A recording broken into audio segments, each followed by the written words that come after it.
Assalamualaikum warahmatullahi wabarakatuh. Perkenalkan, saya Aulia Miftahul Huda, CGP Angkatan 8 yang bertugas di SMK Negeri 1 Tasikmalaya. Saat ini saya akan melakukan supervisi akademik dengan rekan sejawat. Namun sebelumnya akan dilakukan dulu percakapan pra-observasi. Selamat menyaksikan.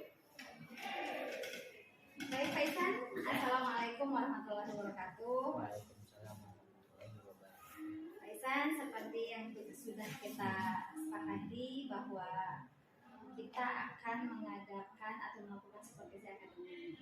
Nah, adapun tujuan dari supervisi akademik ini adalah untuk membantu Pak Isan dalam meningkatkan kompetensi Pak Isan ketika melakukan proses pembelajaran di kelas. Karena Pak Isan guru BK, jadi untuk meningkatkan kompetensi Pak Isan dalam memberikan layanan pasca sebagai umumnya.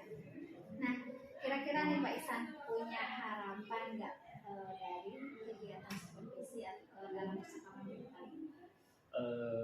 Pada dasarnya punya harapan ingin meningkatkan kompetensi ataupun keterampilan saya dalam memberikan layanan bimbingan konseling, baik itu khususnya misalkan klasikal, bagaimana itu mengelola kelas dan lain sebagainya, agar efektif sih. Tanpa supervisi ya sulit juga. Ya, karena nanti ketika setelah supervisi kita mungkin akan memberikan pemahaman. Nah, Pak Isan, untuk proses pembelajaran layanan klasikal saat ini apa nih tujuan dari proses pembelajaran? Tujuan layanannya apa?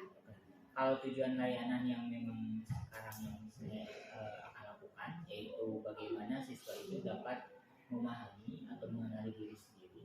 Yang pertama itu, yang kedua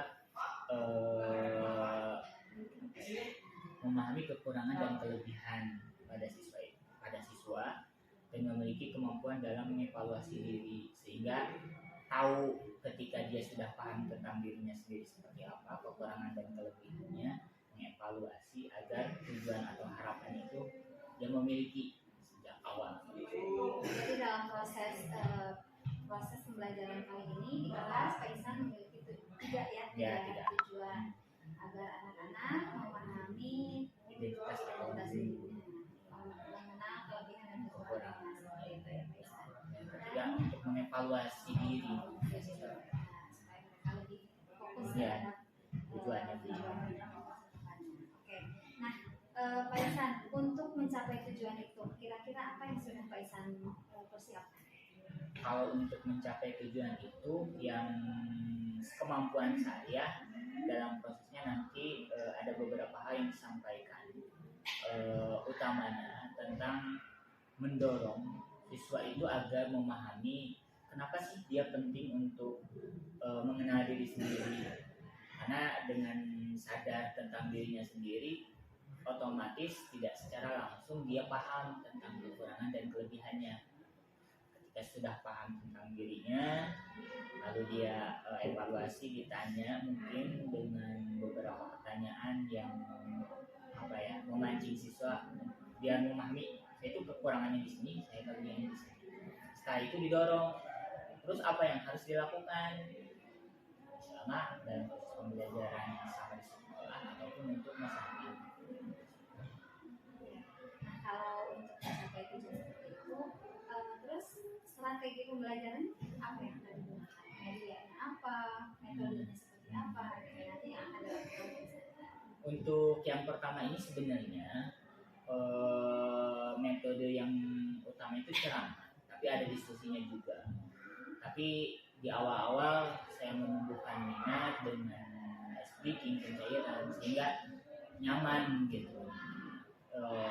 Mungkin di awal speaking, terus ada penyampaian materi dengan metode ceramah, tapi diselingi dengan diskusi di akhirnya. Di sana siswa ada tanya jawab sehingga merangsang pemahaman siswa tentang apa yang sudah disampaikan. Jadi Pak Isan akan melakukan strategi tadi ya, dengan ceramah, dengan diskusi, kemudian jadi diselingi dengan speaking biar tidak terlalu ini. nih waktu pelaksanaan kegiatan pembelajaran? Besok. Sesuai jadwal. Ya, sesuai jadwal. Kelas.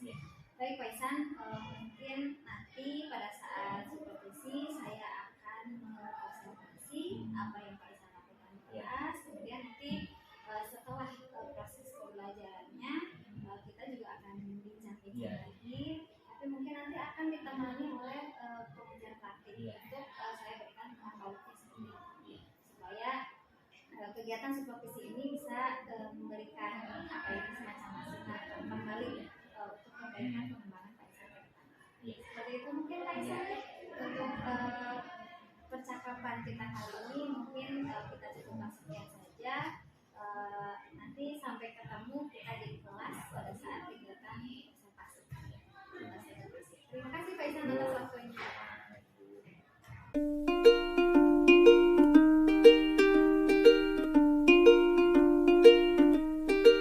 Assalamualaikum warahmatullahi wabarakatuh. Waalaikumsalam warahmatullahi wabarakatuh. Alhamdulillahirrahmanirrahim. Hari ini kita bisa masuk di kelas untuk layanan pendidikan dan counseling. Gimana kabarnya hari ini? Alhamdulillah. Meskipun panas-panas udaranya yang cukup panas, hari ini sebelum kita mulai kegiatan, saya mau absen terlebih dahulu. Alia, Amalia,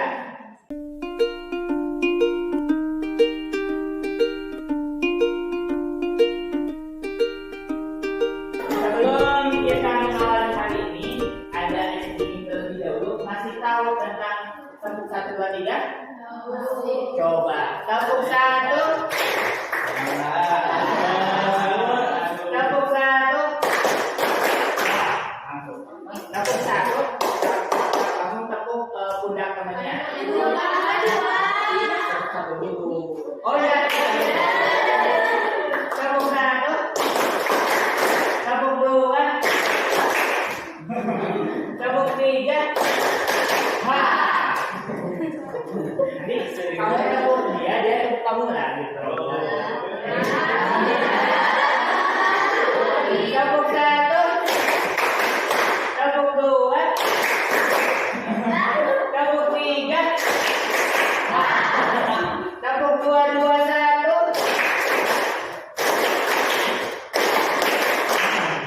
Tepuk 2, 2, 3.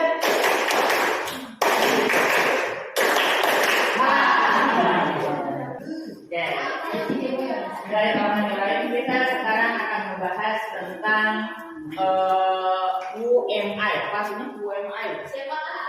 Siapakah aku? Gue.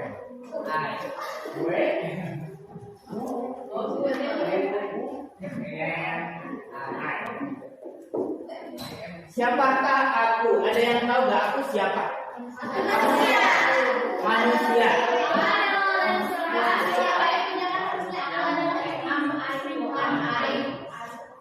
Gimana tulisnya? Salah saya? Oh ya, MI. UMI. Siapa saya? Ini yang jadi masalah. Sering jadi masalah. Kenapa? Ketika orang tidak mengenal dirinya sendiri, maka dia tidak akan pernah mengenal orang lain. Iya benar.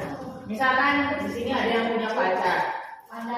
Contohnya, aku sudah paham tentang dirimu, tapi ditanya tentang dirinya sendiri juga gak tahu.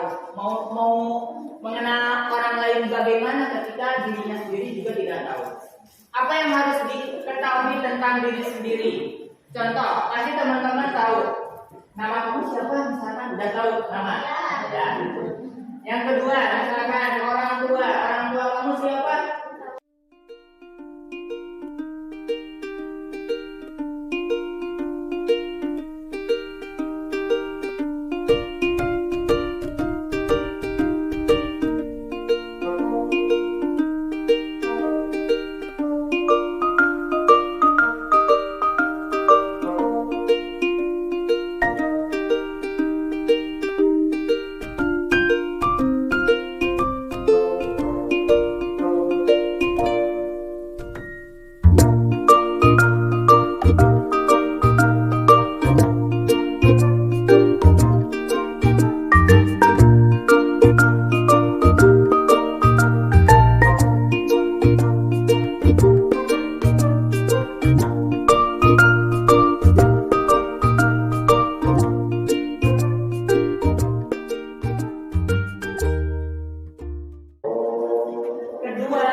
dengan cita-cita lakukan ilmu sini. Insya Allah ketika komitmen dalam mengerjakannya bisa dicapai. Paham semuanya? Nah, mungkin demikian hari ini yang bisa Bapak sampaikan. Pada intinya, tolong kenali diri teman-teman terlebih dahulu. Pahami kekurangan dan kelebihannya. Tidak perlu insecure, tidak perlu minder terhadap kekurangannya, tapi tonjolkan di bidang apa kemampuan atau kelebihan teman-teman. Mungkin itu yang bisa Bapak sampaikan. Kurang lebihnya mohon maaf. Wassalamualaikum warahmatullahi wabarakatuh. Waalaikumsalam warahmatullahi wabarakatuh.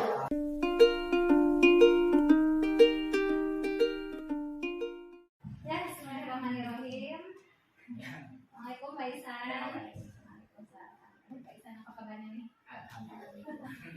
Pak Isan, kemarin kita kan sudah melakukan supervisi akademi. Saya sudah mengobservasi Pak Isan selama proses pembelajaran. Kemarin sudah saya sampaikan bahwa tujuan supervisi itu adalah untuk membantu Pak Isan meningkatkan kompetensi Pak Isan dalam memberikan proses pembelajaran di kelas. Nah, Pak Isan, kira-kira nih apa perasaan Pak Isan ketika dilakukan supervisi akademik? Kalau pada dasarnya agak deg-degan sih. Karena memang pastinya apa ya, untuk perbaikan, takut ada hal yang salah di dalam proses pembelajaran. Maksudnya ada kayak gitu sih untuk pembelajaran. Tapi di sisi lain ketika ada supervisinya oke, berarti saya bisa introduksi apa yang harus diperbaiki dari proses pembelajaran atau pemberian layanan. Berarti ada gimana awal? Ya. Karena itu luar biasa mungkin ya. Ya. Nah, Pak Isan, setelah kemarin Pak Isan melakukan proses pembelajaran, menurut Pak Isan apa yang Pak Isan kemudian lakukan di dalam proses pembelajaran sudah sesuai dengan apa yang diharapkan? Sekitar berapa persen? 70%, 75% harapan sesuai dengan harapan, tidak harus sampai 100%. Nah, saya kira sih ada beberapa hal yang perlu saya tingkatkan, kayak cara komunikasi yang saya sadari. Jadi Pak Isan merasa ada yang masih perlu ditingkatkan. Ya. Salah satunya di Komunikasi. Apa yang Pak Isan rasakan kendala seperti apa? Kadang saya bingung cara memilih komunikasi efektif atau kata-kata yang mungkin bisa dipahami oleh siswa dengan enak. Nah, ketika saya salah mengambil analog atau apa ya, kata-kata yang mungkin terlalu atas ataupun terlalu bawah gitu, sehingga harus sesuai dengan pemahaman siswa. Kadang kita mengungkapkan gitu Ya. satu kalimat tapi anak ternyata nggak Ya, paham. ya. Itu menjadi kekhawatiran Pak Ya, Isan. Kira-kira nih Pak Isan, kalau untuk hal tadi dalam komunikasi ada upaya kedepan nggak untuk meningkatkan komunikasi? paling kalau untuk komunikasi yang jadi dasarnya kan saya sering mengikuti webinar, pelajaran atau baca-baca buku tentang materi yang berkenaan dengan webinar. Jadi ketika paham apa yang ingin disampaikan, ya kita lebih enjoy dan lebih percaya diri ketika mengambil kata-kata ataupun ngambil kalimat yang bisa disampaikan. Jadi melalui webinar, koordinasi Ya. itu salah satu upaya Pak Isan untuk meningkatkan kemampuan Pak Isan dalam komunikasi seperti itu. Nah, Pak Isan, kembali ke dalam proses pembelajaran kelas. Jadi Pak Isan mengatakan bahwa Pak Isan sudah berapa 70% gitu ya, terus harapan atau perencanaan Pak Isan dengan kira-kira Pak Isan selain tadi komunikasi ada kendala lain nggak dalam proses pembelajaran? Yang jelas fasilitas tempat kemarin dengan kondisi kelas yang menurut saya kurang nyaman karena tidak ada kelas yang lain, panas juga, terus memang tidak ada fasilitas ketika fokus, seharusnya ada itu sih yang Dari kendalanya pertama kan, kemarin karena kelas di sini kelasnya penuh gitu ya, Jadi hanya ada pasien itu yang bisa dipakai sehingga Iya, orangnya. anak-anak. Iya. Terus fasilitasnya Iya. juga yang fokus nggak ada. Iya. Kalau hal-hal seperti itu terjadi lagi di Pak Isan, apa yang Pak Isan akan lakukan? Apa menjadi Paling ketika kendali Iya. apa lagi yang akan Iya. Saya pikir sih kalau misalkan memang depan kendala ini terbatas yang nggak bisa diakalin, paling metodenya sih yang memang biar anak, kalau dia terus kan gerak ya, tapi kalau misalkan ada gerakan dan ketika kemarin saya coba mengajar kan ada gerakan sebelumnya sedikit apakah pijit-pijit dulu atau gimana, paling itu ditambahin untuk kreasinya. Jadi memang apa yang Pak Isan lakukan kemarin pada saat SPP seperti itu, yaitu salah satu upaya Pak Isan untuk menanggulangi kendala Iya. dalam Iya. informasi. Iya. Jadi itu memang inisiatif Pak Iya. Isan gitu ya untuk menanggulangi Iya. kendala Biar dari anak bisa nyaman dalam situ. karena memang dari tujuan pertama Pak Isan kan ketika masuk ke situ mengatakan bahwa kita Iya. observasi Pak Isan ingin meningkatkan dalam pengelolaan kelas Iya. ya, berarti bukan balik dari Iya. saya gitu ya Pak Isan udah oke banget nih gitu ya, jadi ketika kendalanya ada Pak Isan temukan langsung Pak Isan mengambil inisiatif gitu ya, ini solusi yang luar biasa. Nah sekarang menurut Pak Isan nih ketika misalnya proses pembelajaran di kelas ada kendala seperti itu, kemudian tadi Pak Isan sudah melakukan berbagai gitu ya, tetapi hasilnya misalnya tidak sesuai atau ini kan agak menyimpang dari RPL Iya. dari RPP gitu, yang menyimpang dari yang awalnya seperti ini kemudian tapi ternyata dilaksanakannya seperti ini. Nah menurut Pak Isan bagaimana? Kalau untuk misalkan dalam proses RPT sendiri adalah seperti apa tahapan-tahapannya, ketika misalkan ada kendala di lapangan apakah itu sarana, mungkin itu menurut saya bisa lebih fleksibel asalkan cara yang kita hadapi itu menuju ataupun bisa mengarahkan kita mencapai tujuannya tetap sama tercapai, walaupun misalkan kondisi ataupun tahapan-tahapannya itu difleksibelkan dengan kondisi di lapangan, tapi yang harus tetap fokus adalah tujuannya tetap sama di sana. Tapi Pak Isan tetap fokus pada tujuan karena salah RPP tidak sesuai dengan yang dilaksanakan, yang penting tujuannya tercapai. Jadi ya inisiatif yang luar biasa akhirnya seperti itu gitu. Jadi memang Pak Isan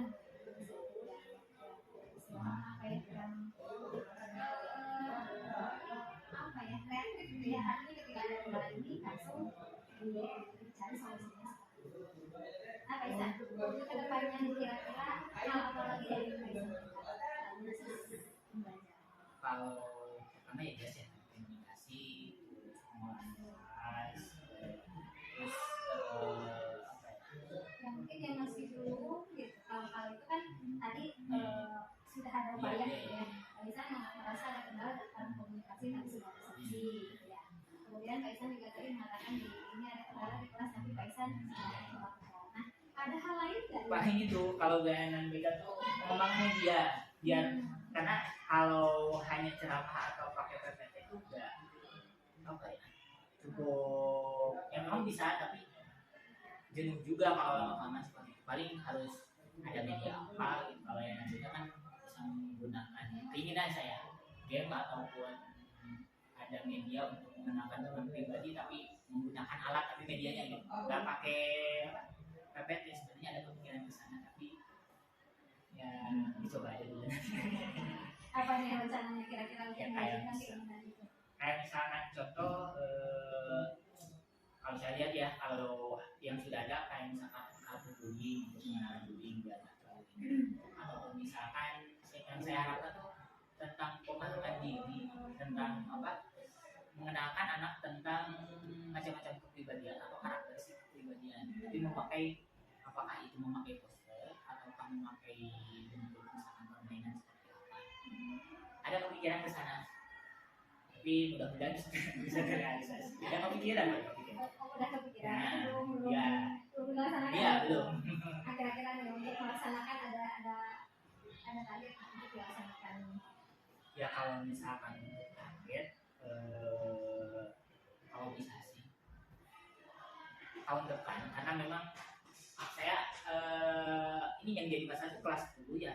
Dari kelas 10 masih belum paham tentang kepribadiannya, ini jadi bis juga kelas 11 atau kelas 12 itu jadi bingung ketika misalkan udah kesananya bingung, udah dari awalnya udah bingung.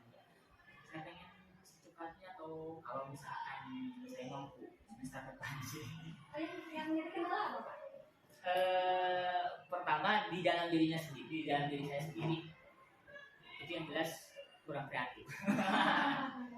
Itu yang jadi sering masalah untuk diri sendiri. Yang kedua, karena pikiran banyak juga. Di sini kan pegang di kelas 10 kelas SPDN mungkin ada 3 kelas, dan masalahnya itu bercabang gitu. Jadi gak bisa fokus karena sini sana sini. Dia agak lumayan untuk yang paling dasar sih tentang masalah diri sendiri. Ada kepikiran tapi karena banyak distraksi. Jadi kalau boleh saya simpulkan, Pak Isan itu ingin lebih kreatif. Iya. Iya. Tapi terkendala dalam Ya diri sendiri sih. khususnya dalam kreativitas. Iya. Ada kendala lain? Iya, paling dasar itu kalau udah itu gimana pun kondisi yang di luar ya bisa. Berarti kalau seperti itu Pak Isan perlu meningkatkan tadi ya kreativitasnya. Kalau untuk meningkatkan kreativitas ini kira-kira apa? Ya pertama sih yang saya udah coba-coba gitu, meskipun belum konsisten, bikin sesuatu misalkan atau konfeksi apa, terus yang lainnya. Kalau saya kan sering diskusi di biro konseling misalkan di beberapa dengan dosen, saya selalu ngobrol tentang, oh iya kalau bisa misalkan pengembangan medianya seperti apa untuk di lapangan kayak gitu, yang saya sering lakukan kayak gitu. Tadi sudah dimulai ya dari sekarang peningkatan kreativitas. Iya. Jadi mudah-mudahan Pak Isan ke depannya melalui tadi obrolan yang pertama, latihan-latihan itu bisa meningkatkan kreativitas Pak Isan, khususnya dalam pembuatan media, pengembangan media layanan BK Pak. Ya. Jadi nanti ke depannya layanan BK bisa lebih baik, lebih bisa menangkan. Itu mungkin dari Pak Isan kedepannya ya. Mudah-mudahan apa yang Pak Isan harapkan bisa ada di untuk kemajuan kita bersama Pak Isan ya. Mudah-mudahan Pak Isan ke depannya menjadi lebih baik lagi. Saya jadi penasaran ke depannya Pak Isan akan berkembangnya luar biasa gitu, karena Pak Isan ini di sini masih relatif baru ya. Saya tunggu inovasi-inovasinya, kita maju bersama ya Pak Isan dengan anak-anak agar mereka bisa mendapatkan layanan di lingkungan secara seperti itu saja mungkin Pak Isan. Mudah-mudahan ada satu hal lagi dari kegiatan supervisi ini, apa yang Pak Isan dapatkan? Jelas pertama itu ada masukannya, jadi ada insight juga tadi tentang apa, saya kepikiran benar tentang komunikasi, tentang akhlak dan lain sebagainya. Jadi ada masukan buat di dalam pikiran itu udah ada dari oh iya berarti yang saya harus lakukan ketika PPL atau ada apa, udah ada apa ya pencerahan juga sih. Dari hasil supervisi akademik ini Pak Isan mendapatkan terima kasih. Mungkin umpan balik komunikasi perbincangan kita mengenai pasca observasi ini dicukupkan. Mungkin sekarang aku memberikan umpan balik juga mengenai proses supervisi ini. Baik Bapak Ibu, selamat siang. Alhamdulillah sudah melewati tahap lebih awal. Sekarang sudah mulai menurun gitu kalau kata sebenarnya. Tinggal harap-harap cemas menuju lulusan. Dan salah satu tahap untuk proses itu mungkin salah satunya ada kegiatan yang mana belum harus tujuan itu sangat sekali selain kita berbagi ilmu, berbagi pengalaman di PGP gitu kan, menambah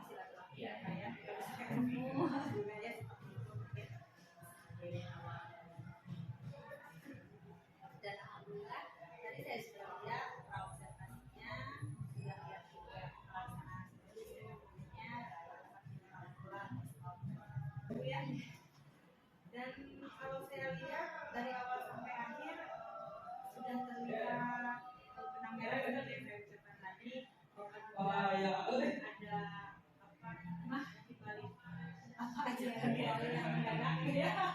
Jadi mendapat pencerahan bagaimana cara berkomunikasi dengan baik, apa yang harus Bapak lakukan di kelas mulai dari awal sampai akhir itu harus bagaimana. Jadi bisa kita melakukan seperti pengalaman pengalamannya gitu. Jadi yang lainnya juga bisa dibiasakan. Kalau kita awal di sini yang namanya guru BK itu selalu teaching kan. Jadi sudah terbiasa dengan ada rekan sejawat di dalam ruangan. Jadi bukan hanya kita yang berbeda, tapi kita juga.